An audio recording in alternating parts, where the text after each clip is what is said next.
जहाँ चाह वहाँ राह। मैं हूँ दीप रंजन। आज मैं आपको हिंदी के पाठ्य पुस्तक जहाँ चाह वहाँ राह के प्रश्न उत्तर करवाऊंगा। पाठ 5, प्रश्न उत्तर ध्यान से करें।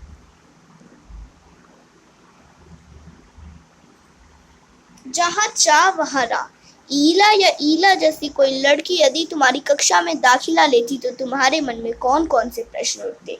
प्रश्न नंबर 2, इस लेख के पढ़ने के बाद क्या तुम्हारी सोच में कुछ बदलाव आए? तो चलिए अब हम इसके हल कर लेते हैं।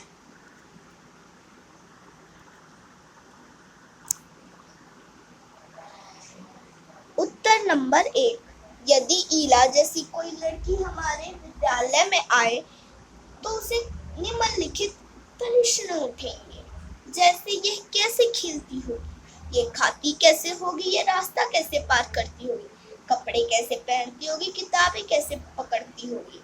यही जो प्रश्न 5 है यही हमारे सिर्फ मन में उठेंगे। चलिए दूसरा प्रश्न करते हैं। उत्तर नंबर 2 का उत्तर है, इस लेख को पढ़ने के बाद हमारी सोच में कई परिवर्तन आए कि हमें हर अपाहिज को कमजोर और लाचार नहीं समझना चाहिए। वह हर काम करने में समक्ष रहते हैं, सिर्फ उन्हें थोड़ी कोशिश करनी चाहिए और जीवन के प्रति सकारात्मक विचार रहने चाहिए। इस पाठ से हमें यह शिक्षा मिलती है कि अगर हिम्मत हो तो इंसान कुछ भी कर सकता है।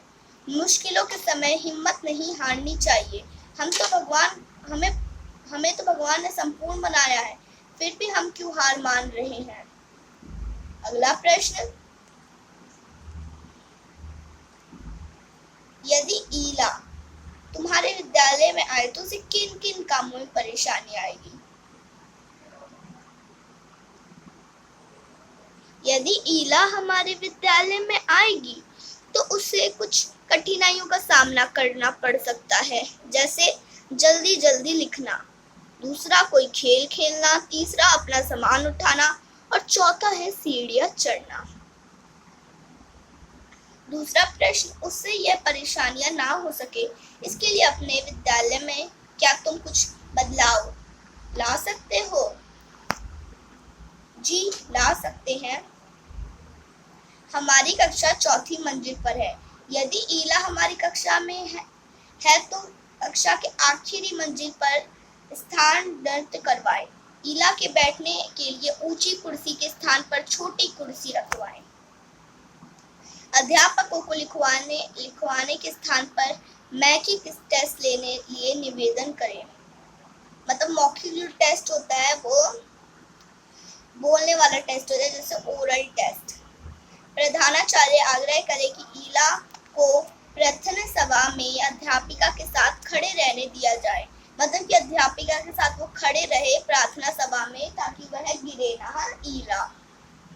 और जो ईला जो है वो परीक्षा के समय एक बच्चे के लिखने में मदद कर सकती है। और मैंने आपके लिए एक नोट भी दिया है। इस प्रश्न का उत्तर छात्र अपने विद्यालय के अनुपद लिखे। ये तो मैंने अपने विद्यालय का अनुपद लिखा क्योंकि मेरा जो स्कूल है वो 4थी मंजिल पर है मेरा विद्यालय। बट अगर आपके विद्यालय में जो भी है प्रश्न वह आप खुद से निकाल करके मुझे कमेंट सेक्शन में जरूर लिखेंगे। चलिए आगे चलते हैं। प्यारी ईला। ईला के बारे में पढ़कर जैसे भाव तुम्हें मन में उठ रहे हैं उसे एक चिट्ठी लिखकर बताओ। चिट्ठी का रूपरेखा नीचे दी गई है। ये है चिट्ठी की रूपरेखा। तो मैंने लिखा है प्रति बिहार नई दिल्ली, दिनांक 5 मार्च 2020। प्रिय ईला, तुम्हारी कहानी अपनी हिंदी की पाठ्य पुस्तक में पढ़ी तो मुझे बहुत बुरा लगा कि आप अपने हाथों से काम नहीं कर पाती हैं, पर अपने पैरों से काम करके कुदरत यानी जिसे हम प्रकृति कहते हैं उसको जुटला दिया। और कुदरत जो होता है वो भगवान भी हो सकते हैं। आपने अपने पैरों से लिखा, कशितकारी, खाना खाना सीखा इत्यादि। लेकिन अब तो मुझे तुम पे गर्व होता है। तुम्हारा दोस्त दीप रंजन। आपको यहाँ पे छोटा दिख रहा होगा, बट मैं जब कंप्यूटर से बनाऊंगा तो आपको बड़ा दिखेगा।